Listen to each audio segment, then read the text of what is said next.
Well, it seems to me that everybody speaks about Europe all the time today. L'Europe de peuple. L'Europe, c'est à la fois trop petit et trop grand. Qu'est-ce qu'on peut faire? Est-ce qu'on peut changer ça? I fucking love Europe. Full Continental, épisode 28. À Athènes, 3 générations, une crise. Full Continental. Caroline Gillet sur France Inter. On va commencer cet épisode avec une danse de l'illusion de la liberté. C'est une pièce qui s'appelle A Kind of Fierce, qui a été créée et dansée par la jeune artiste grecque Katarina Andreou. On la voit sur scène habillée en noir avec un pull jaune vif. Elle est en collant, alors on n'entend pas trop les bruits de ses pas sur le tapis de danse. Elle est seule sur scène, elle danse des gestes appris, mécaniques. C'est beau et touchant parce que c'est un peu bizarre, comme des mouvements obligés. Et puis elle ralentit, elle se met par terre, elle se roule, elle prend son temps. Et quand arrive cette musique,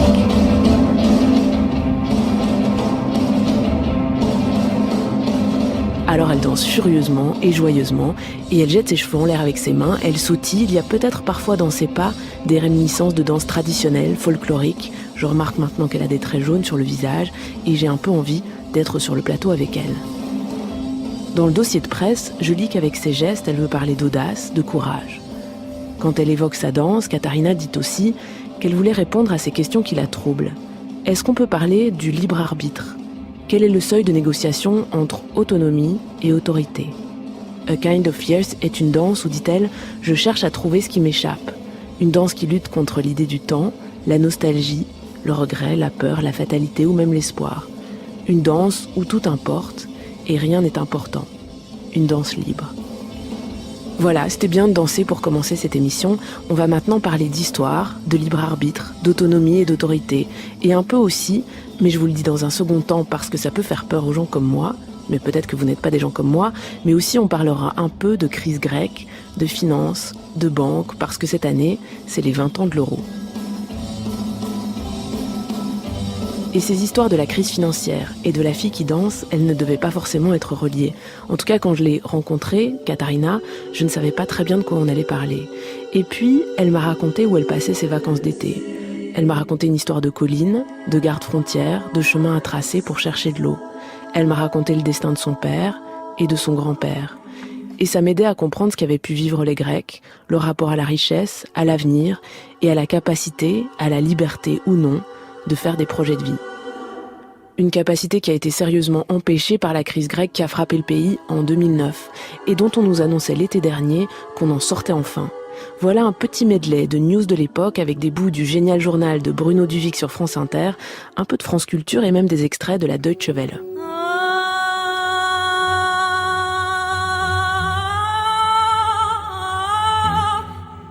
C'est vrai que l'histoire de l'Europe ces dernières années, c'est une succession de crises et de déchirures. Et bien dans un pays où l'Europe est née il y a très longtemps, où elle a failli mourir il y a très peu de temps, se dessine un petit espoir de sortie de crise. La Grèce, depuis 8 ans, d'un côté, elle encaisse la purge de l'austérité, de l'autre, elle est sous assistance financière.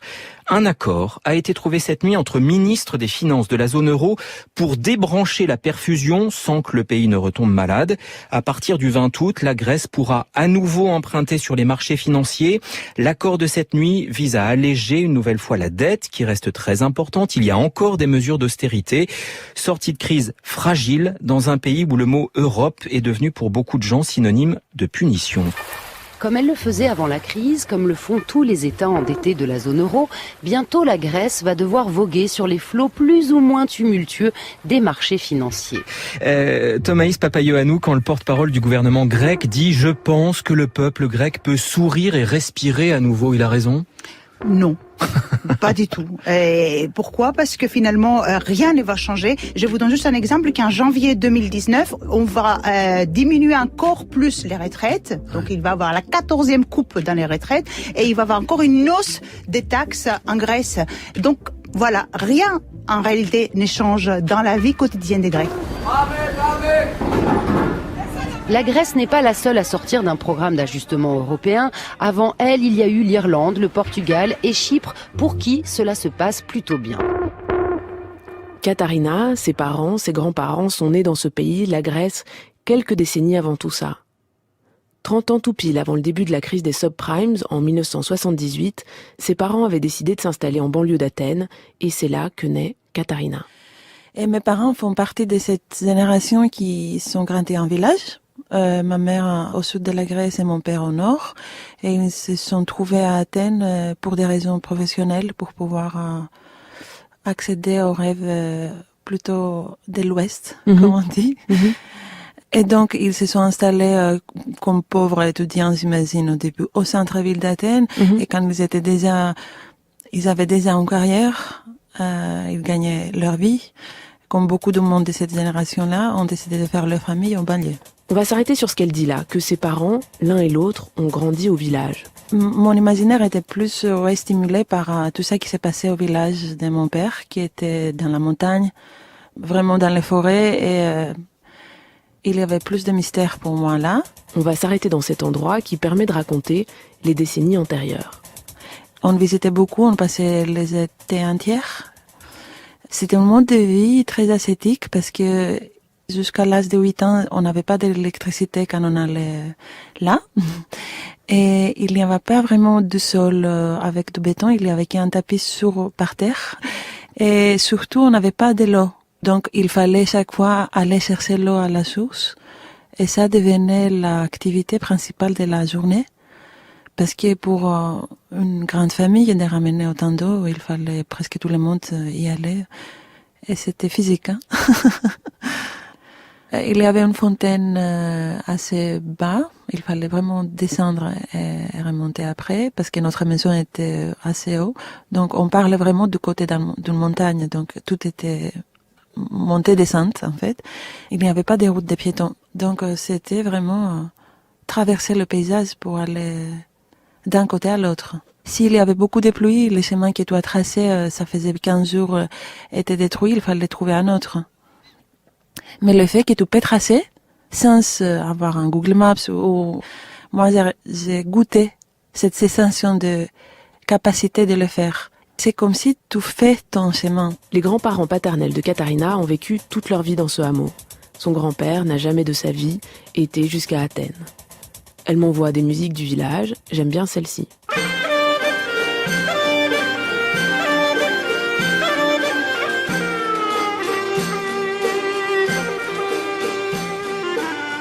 Je lui demande à quoi ressemblait une journée d'été dans un hameau comme celui-là, tout petit hameau, où quand elle avait 15 ans, il ne restait plus qu'une vingtaine d'habitants. Oui, très tôt le matin, je me rappelle plus jusqu'à quel âge je buvais le lait de chèvre, assez frais aussi. Nous, comme enfants, on faisait pas grand-chose, on se baladait tout autour. On faisait beaucoup de visites aussi, dans le peu de maisons. Je me rappelle, j'avais du mal à comprendre les gens quand ils parlaient, mais... Donc ça devait être intéressant, ce contraste entre la vie de tous les jours et puis les vacances. Oui, pour moi, c'était... ça ouvrait un monde chaque fois que j'étais là. Les gens étaient très secs, très raides. Ils avaient ce dialecte aussi, cette manière de parler que je ne comprenais pas. Ils étaient très vieux à mes yeux. Tout le monde était très très âgé. Presque tout le monde me faisait peur. Mais c'était une peur assez intrigante. Le père de Katharina était l'aîné de 5 enfants. Quand je demande à Katharina l'histoire qu'elle préférait entendre de la jeunesse de son père... C'est fou, ça paraît comme une histoire, ça paraît comme un mythe, mais selon mon père, c'est la vérité. Ils étaient des grands-parents avec pas beaucoup d'affection manifestée. Elle sait tout de suite quoi répondre. Et mon grand-père était toujours quelqu'un qui me faisait énormément peur parce que pour moi, il criait tout le temps, mais après, il était vraiment très très âgé. Et dans mon imaginaire, il devrait être un père très dur. Et quand j'ai dit ça à mon père, ça fait pas longtemps, j'étais vraiment adulte, j'avais, je sais pas, déjà 23, 24 ans. Je lui ai dit, tu dois avoir des histoires de dingue avec les grands-papas parce que quand même, il paraît très dur. Il m'a dit que c'était le contraire. C'était ma grand-mère, sa mère qui le frappait dès qu'il y avait une erreur. Elle frappait beaucoup ses enfants. Mon grand-père, il était policier de montagne, ce qui est assez ces gens-là étaient des gens durs, plutôt de droite aussi, même si à l'époque, ces gens-là, ils votaient pas. Ils savaient pas qu'est-ce que c'est voter. Mais il avait ces boulots-là. Et c'était pendant la guerre civile en Grèce. Et il était dans un poste et mon père m'a raconté cette histoire pour m'éprouver que lui, il était beaucoup plus dans l'affection que la mère. Que malgré le fait qu'il avait cette poste, il était le seul qui travaillait pour avoir un salaire de plus pour pouvoir survivre au village. Une fois, mon père, il était très malade. Il avait la pneumonie, en fait. Et il était fiévreux pendant longtemps. Et ma grand-mère a envoyé quelqu'un pour dire à mon grand-père que c'est grave, qu'ils vont perdre leur fils s'il n'arrive pas à l'amener à l'hôpital. Et mon grand-père a annoncé ça à son équipe c'est pas exactement policier, mais de gardiens de frontières, quelque chose comme ça, de village en fait, parce que c'était la guerre civile, c'était assez intense. Il a dit, je dois partir et vous laisser. Le chef a dit, si tu pars, tu reviens plus. Donc, il perdait le seul job qu'il pouvait avoir en ce moment-là. Et lui, il est parti, par contre, il a fait 20 kilomètres à pied avec la neige, avec mon père sur les épaules. Il est amené à l'hôpital. Mon père dit c'est que comme ça qu'il est toujours en vie, parce que la pneumonie était très avancée. Et ce qui est fou, c'est que la nuit même, les ennemis, en fait, sont rentrés dans la chambre de ces policiers-là, des gardiens, et ils ont tué tout le monde. Et mon grand-père n'était pas là. Mon grand-père, donc, désormais, il disait à mon père qu'avec l'amour, tu peux sauver plutôt ta peau, ta propre peau, que la peau de l'autre, parce qu'il s'est senti qu'il a sauvé deux vies en même temps. Le père de Katharina a ensuite été à Athènes pour les études et il est devenu avocat.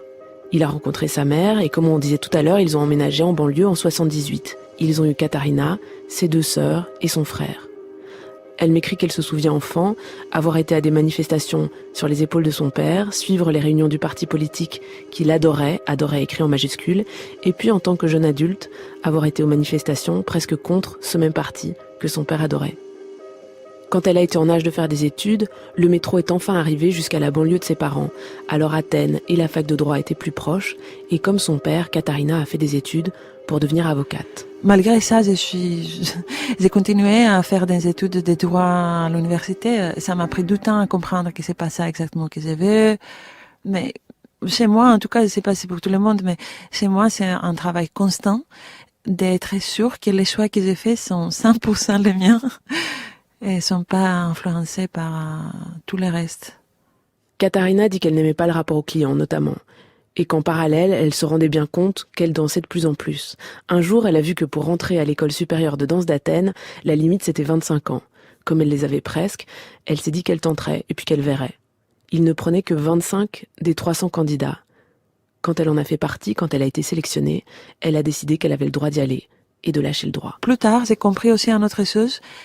Dans ma tête, et peut-être je me trompe, c'est une question de classe. Aussi, il y avait, c'est assez générationnel, mais il y avait beaucoup, en tout cas mes parents et beaucoup de parents de cette génération poussaient les enfants à aller à l'université et faire des métiers un peu plus nobles.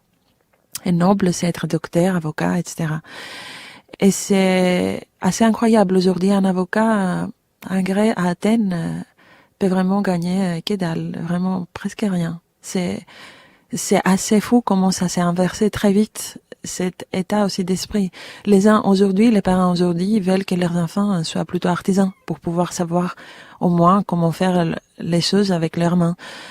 À mon époque, c'était pas le cas. C'était une lutte vraiment pour être autrement. Et aussi, j'ai compris très vite que c'est une lutte aussi comme si j'étais en train d'appartenir à une autre classe, plus basse.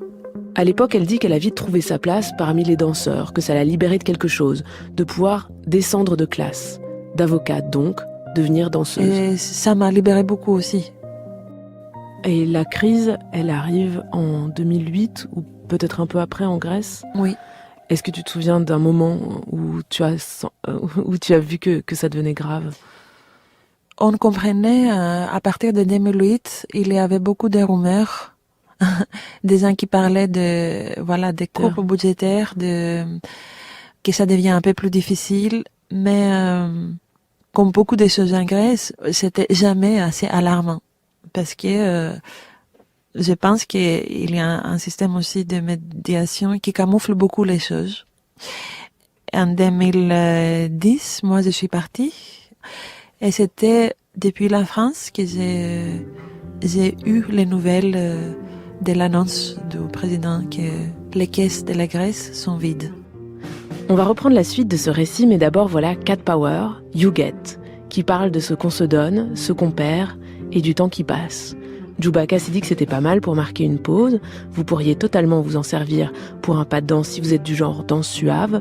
Ensuite, on reprendra le récit de ces 3 générations de Grecs, Katharina, son père, son grand-père. Et on va aussi, en deuxième partie, vous présenter l'Allemande Charlotte Geiger. You take and you will get what you get. And you make, and you pretend what you get. You never take time, you'll never take mine. But if you don't, you will be getting again. If you don't, you will be getting again. If you don't, you will be getting again. Vous écoutez là tout de suite une émission qui s'appelle Full Continental. Vous êtes sur France Inter ou sur la RTBF La Première. On s'intéresse ici à la jeunesse européenne, à nos imaginaires, nos récits, nos révoltes.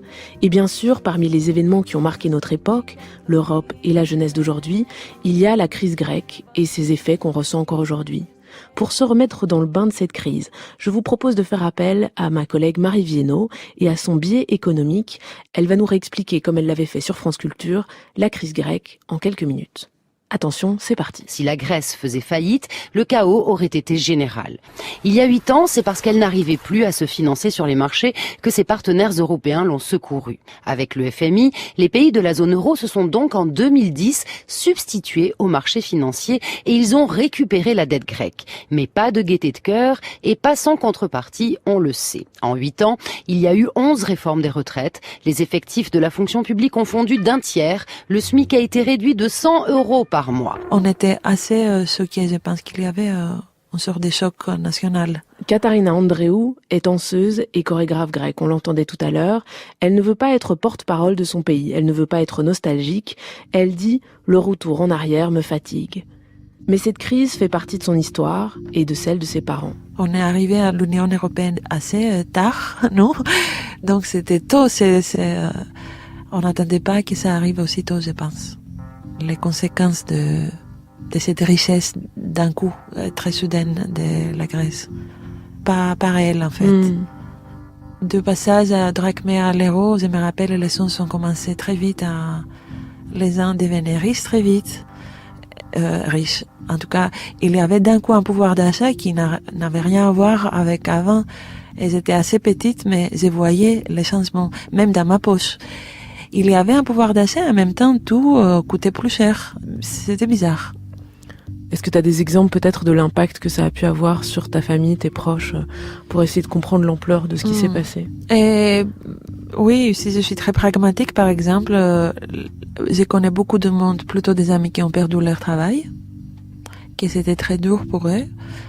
Pour survivre, il y avait une grande discussion s'ils partent de la Grèce pour pouvoir aller trouver ailleurs quelque chose, même pas à leur expertise, un boulot qu'ils pouvaient faire, mais c'était pas facile de partir non plus. C'est pas juste, j'ai eu des gens qui étaient plutôt idéologiquement contre, en disant on va pas quitter le bateau maintenant, mais il y avait des gens aussi qui étaient plus pragmatiques en disant que comment déjà pour prendre les billets, louer quelque chose d'abord et chercher, c'était déjà un budget, hein. C'est pas facile à le faire comme ça, donc il y a beaucoup de gens qui se sentaient coincés. J'étais aussi en Grèce quand les banques ont fait le capital control, ça veut dire que les gens ne pouvaient pas retirer de l'argent, sauf 300 par mois.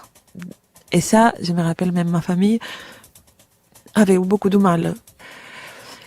Et c'était pas juste une question s'il y a de l'argent ou pas, c'est comme si c'était plus leur argent.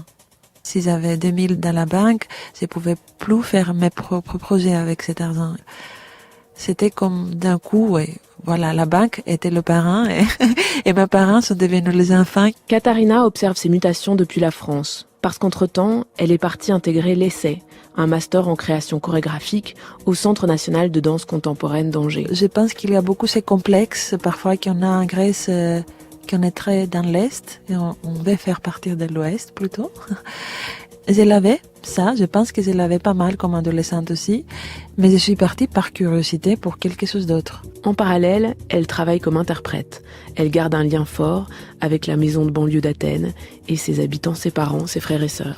Et je pouvais juste aider plutôt mon frère avec ses études, comme ça soulageait un peu mes parents sur cet aspect-là. Et s'il y avait quelque chose vite à acheter comme des médicaments, etc., je pouvais aussi, comme j'avais pas une limite de retrait, je pouvais juste avancer avec ça. On parlait des sommes vraiment très petites, hein. Je me rappelle bien, c'était 60 € par semaine qu'il pouvait retirer. Donc, Et le rapport à l'Europe, comment est-ce qu'il a évolué? Qu'est-ce qu'on ressent à l'égard de ces institutions, de la Troïka? Troïka, c'est pour eux la vraie police, de la manière. Mais est-ce qu'ils comprennent ce qui s'est passé et pourquoi il a fallu intervenir comme ça? Ou est-ce qu'ils se disent que ça aurait pu être fait autrement? Il y a les deux. Mais de toute manière, ils sont frustrés du fait que c'est finalement eux qui payent la plus grande partie des erreurs qu'ils trouvent aussi qui sont de l'ordre politique ou économique de nos gouvernements. Ouais. Katharina me parle aussi de la spéculation immobilière. Beaucoup de Grecs dans le centre d'Athènes choisissent de vendre leurs biens. Beaucoup deviennent des Airbnb. Le centre-ville se vide des habitants pour laisser place aux touristes de passage. Ça me fait peur, mais j'essaye de pas voir mon pays comme un décor que je vais retrouver comme avant, juste pour des raisons nostalgiques. Charlotte Geiger a fait partie des touristes qui ont visité la Grèce et Athènes. En voyageant en Grèce en tant qu'Allemande, on a toujours, ou moi personnellement, j'ai un peu de mal de dire que je suis allemande. Comme je voyage aussi avec une famille francophone, j'ai la chance de ne pas devoir parler allemand en Grèce et ça me soulage. C'est ça. Donc, parce que je trouve que justement la politique allemande a fait beaucoup souffrir aussi les Grecs et c'était très injuste. Elle, Charlotte, je l'ai rencontrée à Bruxelles. Elle occupe un bureau pas loin des institutions européennes. Sur les sonnettes du bâtiment, il y a European Network Against Racism, Bruxelles Propreté, Finance Watch et Positive Money, Interferry et des acronymes RIX, EXA, VDS. Il y a aussi l'Association européenne des propriétaires de bateaux et aussi l'Association allemande des propriétaires de bateaux. Charlotte ne travaille pas pour les bateaux ni pour la propreté, elle travaille pour cette ONG, Finance Watch. Elle m'accueille dans une salle de réunion, impersonnelle, blanche, avec de la moquette qui sent le neuf et séparée d'open space par des grandes baies vitrées. Il n'y a pas un poster, on est vraiment dans l'incarnation du froid. Je me demande si ces gens, chez eux, sont obligés de mettre des vieux objets de famille, des posters moches, des collections de sous-verres de bière pour compenser. Mais donc Charlotte m'accueille en salle de réunion, elle met sa carte de visite sur le bureau, le dossier de Finance Watch, son bilan annuel 2017. Charlotte est chargée de communication de cette ONG qui lutte contre les lobbies bancaires et propose, je la cite, des solutions et des contre-arguments pour une finance au service de la société et pas seulement des banques. Je la rencontrais en réalité pour le prochain épisode sur les banques justement. Et à vrai dire, je m'attendais plutôt à interroger un de ses collègues. Et puis, contre toute attente, j'ai adoré écouter Charlotte parler de finances. Je ne sais pas si vous allez l'entendre comme moi, le sourire dans sa voix quand elle parle de ces choses-là. Charlotte est rousse et quand elle évoque la finance, on a l'impression qu'elle parle d'amour. Mais commençons par le commencement. Il y avait la crise financière. Et puis, je me suis dit, mais comment c'est possible que même les politiciens ne semblent rien comprendre? Il y a eu un poste qui s'est libéré chez Finance Watch et elle a postulé. Elle aimerait bien participer à empêcher une nouvelle crise financière, notamment en Grèce. En effet, j'ai quand même encore été en Grèce il y a deux ans, je crois, même avant. Et donc j'avais vu, c'était à l'époque, il y avait Varoufakis, donc le ministre des Finances, qui était en négociation avec la Troïka. Et donc il était justement à l'endroit où je passais mes vacances, sur une place, et il y avait beaucoup de Grecs qui écoutaient et qui en effet qui voulaient comprendre toutes ces négociations qui se faisaient avec l'Europe et où ils étaient. Et donc c'était fascinant de voir je dirais, il y avait 2000, 3000 personnes sur une petite place. Et Varoufakis, il était en face, il parlait, et les gens écoutaient calmement. Et ça m'a vraiment impressionnée. Mais ce que j'ai appris sur les conditions de vie, malheureusement, ils souffrent vraiment. J'ai l'impression que...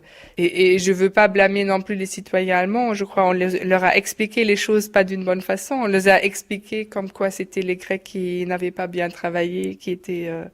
paresseux, etc. Donc, Voilà comment Jean-Claude Trichet explique encore aujourd'hui la crise grecque. Il était président de la Banque Centrale Européenne de 2003 à 2011. La Banque Centrale Européenne, le FMI, l'Union Européenne sous le leadership de l'Allemagne ont été les grands partisans des mesures d'austérité qui ont été imposées à la Grèce. Il intervenait à un événement organisé par l'OCDE. Le problème grec, il n'est pas né après la crise grecque, il est né avant. Parce que les gouvernements précédents, de droite et de gauche, avaient laissé une situation dans laquelle la Grèce était totalement déséquilibrée. 15% du produit intérieur brut de déficit budgétaire, 15% de déficit de la balance des paiements courants. Donc avant la crise, la Grèce demandait au reste du monde de la financer pour ce qu'elle dépensait sans limite. Après la crise, il n'y a pas 36 solutions. Il faut que vous reveniez à l'équilibre. Et revenir à l'équilibre, c'est toujours extrêmement difficile. Donc je crois qu'il faut que chacun soit responsable. Heureusement, on a viré un très très grand nombre de responsables. Et pratiquement tous les responsables des banques qui ont provoqué, disons, les difficultés ont été virés. Les actionnaires ont perdu beaucoup d'argent dans la crise, ce qui est évidemment absolument normal. Troisièmement, contrairement à ce qu'on croit, les gouvernements finalement et les parlements n'ont, dans la plupart des pays, pas perdu d'argent, parce que comme on a surmonté la crise, ils ont été remboursés des prêts qu'ils avaient faits. Et au total, si vous voulez, on a renforcé les exigences en capital et les exigences en liquidité considérablement. Vous avez parlé d'erreurs pardonnables et d'erreurs impardonnables dans l'anticipation et dans la gestion de la crise. Est-ce qu'il y a une erreur dont vous-même vous sentez responsable et que vous ne pardonnez pas? Écoutez, c'est une question directe. Je ne crois pas que la politique monétaire européenne menée par la Banque Centrale Européenne ait été l'une des causes majeures. Mais ce qu'on a surtout vu, que après, quand on a sauvé la Grèce, ce que les Allemands ne voulaient pas, ce qu'on a surtout sauvé, c'était aussi les banques qui avaient investi en Grèce. Et ces banques-là, c'était des banques allemandes, des banques françaises, etc. Donc, moi-même, j'ai lu dans un article récemment que c'est Madame Merkel qui, comme elle est un peu à la fin de sa présidence, disons, elle fait un peu des discours où elle fait un bilan de ce qu'elle a fait pendant les dernières 13 ans au gouvernement. Ce qui est un peu étonnant pour Madame Merkel, parce que souvent, elle reste quand même très diplomatique. Donc, mais là, elle-même, apparemment, elle remet en question la politique qu'elle a poussée envers la Grèce, en disant que justement, on voit bien que les politiques d'austérité ont bien fait les choses pires que bien, et que maintenant, la Grèce souffre encore et se remet pas de cette crise aussi parce que les politiques qu'on a mis en place étaient apparemment pas les bonnes. Donc je crois qu'il y a même au niveau du gouvernement allemand une remise en question et les grandes organisations comme le FMI, etc. depuis longtemps, elles disent que ces politiques c'était vraiment le mauvais choix et je crois qu'il y a une grande remise en question, mais ça veut pas dire que après la prochaine crise, est-ce qu'on va pas réagir de la même façon, j'espère pas, mais c'est encore à prouver. On ne doit pas penser que c'est lié à la Grèce ou au comportement des Grecs qui a cette crise en Grèce, mais c'est beaucoup plus lié au fait que il n'y a pas une politique fiscale européenne. Donc d'avoir une monnaie commune sans avoir un système fiscal commun, cela ne peut pas fonctionner. Et donc après de blâmer les uns contre les autres, je trouve ça c'est une tactique qui ne montre pas le vrai problème. Il faudrait comprendre qu'on a des intérêts communs. Tous les citoyens en Europe, on a des intérêts très très communs. Par exemple, lutter contre le changement climatique, encadrer mieux la finance pour que nos systèmes aussi sociaux ne soient pas affaiblis après chaque crise avec des politiques d'austérité. Donc, je crois cet esprit, il est là et on a tous intérêt à lutter ensemble pour et ne pas tomber dans le piège de penser que on a des intérêts différents les uns des autres. On en parlait en début d'émission, l'été dernier, la Grèce est enfin sortie de la tutelle de Bruxelles et du FMI. Voici un extrait d'archives du journal de 13h de Bruno Duvic. Sur France Inter, il interviewait Thomaïs Papaioannou, correspondante à Paris de l'ERT, la télévision publique grecque et chypriote. C'était en juin dernier. Dans quel état est votre pays après 8 ans à la fois de perfusion financière et de mesures d'austérité? Dans quel état est le pays? C'est mitigé, hein. C'est pas catastrophique, mais c'est pas non plus la vie en rose. Et question de bon côté, c'est que à cause de la Troïka, ou grâce à la Troïka, certains aspects de la vie grecque ont changé. Par exemple, l'immense corruption qui régnait dans le pays, elle a été vraiment circonscrite. Ça ne va pas dire qu'elle n'existe pas, mais elle est très limitée. Il y a eu quelques réformes extrêmement nécessaires pour la survie du pays. Mais on n'est pas allé jusqu'au fond de ces réformes nécessaires. Par contre, on a fait exploser les taxes, parce que sous le prétexte que les Grecs ne payaient pas de taxes, maintenant ils payent plus de 75% de leurs revenus globaux à l'État. Et on a coupé dans les retraites et dans les salaires tellement que non seulement la vie est tellement chère à cause des taxations, mais en même temps les salaires ont chuté. Donc il y a un problème de survie maintenant pour la population. Ils ont l'impression que la grande majorité de la population paye pour les péchés des certains, et ces certains-là ne payent toujours pas. C'est qui ces certains-là? Et c'est un système des oligarques et un système judiciaire qui ne fonctionne plus, qui est en panne, qui n'a pas été réformé, et on a toujours les mêmes familles plus ou moins qui règnent sur le pays. Par exemple, le leader de l'opposition du Parti des Nouvelles Démocraties est fils d'un ex-premier ministre grec. Et aussi, bien sûr, les médias qui n'ont pas su se renouveler. Toute cette caste n'a pas su se réformer. Toi, tu ressentais quoi à l'époque? Est-ce que tu étais fâchée? Est-ce que tu étais triste? Est-ce que tu étais... J'étais très triste pour les gens qui se connaissaient déjà, parce que je sentais leur désespoir. Revenons quelques instants à Katharina, qui est donc chorégraphe et danseuse. Quand je parle de désespoir, c'est un sentiment qui m'effraie personnellement aussi, qu'on ne peut pas faire une projection au futur, on ne peut pas avoir des projets. Il y avait une population, en Grèce, à une époque, que les gens, c'est mon projet, ils ne pouvaient même pas l'annoncer, ils l'imaginaient, parce qu'il n'y avait pas ils savaient pas qu'est-ce qui va se passer en fait. Ils savaient que les salaires vont réduire de plus en plus, que ça va de pire en pire. Personnellement, chacun pouvait pas faire une petite projection pour le futur. Et ce qui est intéressant, c'est que dans ta famille, du coup, tes grands-parents ne faisaient pas de projet sans doute non plus, puisqu'ils avaient pas de...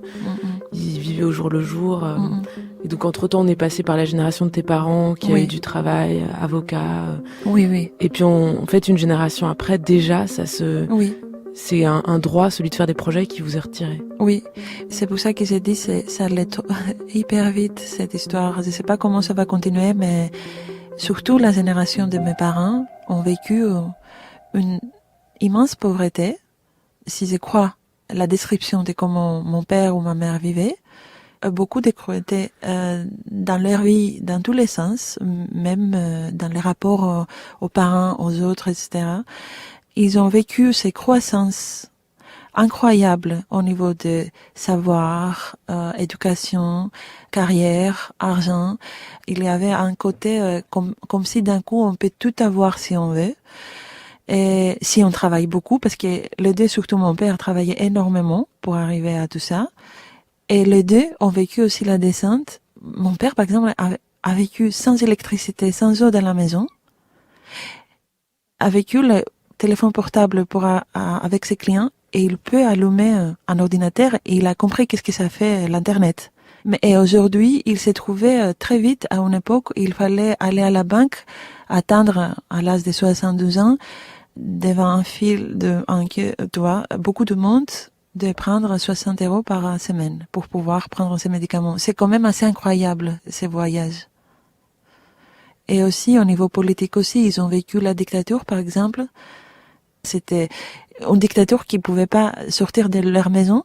Et leur enfant, moi, je peux, traverser le monde avec mon spectacle. C'est quand même assez hallucinant, la différence. Aujourd'hui, cette situation économique, elle a évolué. On en est où aujourd'hui en Grèce? On a l'impression que le pire est derrière nous? Ma famille pense que c'est vraiment beaucoup mieux, déjà, c'est vrai, c'est pas comme le début. Ils n'ont pas de réduction dans leur salaire non plus. C'est assez bas déjà, mais il n'y a plus de réduction. Les retraites de mes parents sont stabilisées. Par contre, la peur qui est installée encore, selon ma famille, c'est que ça va s'empirer à un moment. Il y aura une deuxième vague, comme on dit. Je pense que c'est aussi parce que les gens, dans la situation, ont changé les rapports à la situation. Je pense que c'est un double mouvement. Ils ont travaillé eux-mêmes pour mieux vivre la situation. Et ça change beaucoup l'esprit des choses. Ils ont trouvé leur stratégie. Ma sœur, elle est enceinte. Je pense pas qu'elle pensait à faire ça 2 ans plus tôt. Mais je pense pas parce qu'elle gagne plus maintenant ou parce qu'elle est soulagée. Je pense que c'est juste parce que elle s'est prise un moment et si c'est ça qu'elle veut faire, elle va faire. Dans le prochain épisode, on entendra Aline Farès. Elle aussi, comme Katharina, a changé de carrière, elle était banquière. Elle est devenue magicienne, un peu. Non mais elle aimerait pas que je dise ça, je pense. On va dire qu'elle a commencé à faire des rituels. Dans le prochain épisode, on va parler de ce qui s'est passé en 2008, on va parler des banques, et comme c'est pas un sujet facile, on va y mettre un peu de magie. Merci à Katharina Andréou pour sa confiance. Vous pouvez aller voir son travail les 15 et 16 mars dans la grande salle du Centre Pompidou à Paris, ou encore entre le 5 et le 7 avril dans la programmation d'Aero Waves à la Briqueterie. Elle fait partie des 20 jeunes artistes européens sélectionnés pour ce projet. On mettra toutes les informations sur le site de la page Full Continental, sur la RTBF La Première et sur franceinter.fr. Vous retrouverez lundi Full Continental en kiosque, dans la double page de Libération qui est consacrée aux élections européennes, comme tous les lundis jusqu'en mai. Merci à Claire Brault pour ses dessins, à Benjamin Riquet qui est à la réalisation, Martine Messonnier au montage, Constance Cabouret qui m'a aidé à préparer cet épisode, ainsi qu'à Louise Cognard. Et merci à vous pour votre écoute. À dimanche prochain.